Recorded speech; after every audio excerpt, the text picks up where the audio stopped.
கர்மா நீங்க எந்த திருப்புகழ் படிக்க வேண்டும்? உண்மையிலே இவங்களுக்கு ஒரு பெரிய புண்ணியம் கிடைக்கும் சார்.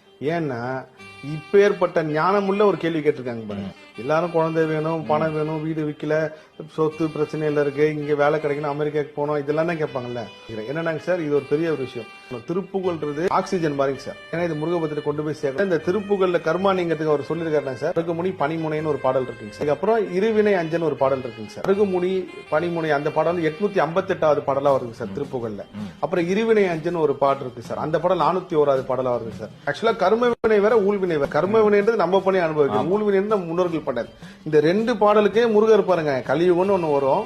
அந்த கலியுகத்துல மக்கள் இப்படி கஷ்டப்படுவான். அந்த கஷ்டப்படும் போது இந்த பாடல, ஏன்னா பாடல் படிச்சு பயன்படுறவங்க தெரிஞ்ச குறைவு தான் சரி. ஆனா அந்த மக்கள் அந்த இதுக்குள்ளே போக மாட்டாங்க, பாட்டு கேட்கறதோட விட்டுறாங்க.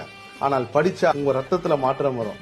உங்களுக்குள்ள இருக்கிற அந்த நெகட்டிவ் இருக்குல்ல சார், அது எல்லாமே பாசிட்டிவா மாறும். சும்மா உட்காந்து கந்தசஷ்டி கவசம் நீங்க படிக்கலாம் சார், உங்க வாழ்க்கை எப்படி பிரகாசமா அதுன்னு பாருங்களேன். காலையில ஒரு 5 செகண்ட் நோக்கி சஷ்டியம் நோக்க ஸ்பீடா கூட படிக்க தப்பு இல்ல. அதை நீங்க பாட்டாதான் படிக்கணும் அவசியம் கிடையாது. சஷ்டியம் நோக்க சரவணா போனா நீங்க இந்த வேகத்துல படிக்க ஆரம்பிச்சினாலே உங்களுக்கு அந்த லாஸ்ட் குமரடி நெஞ்சே போற்றின்னு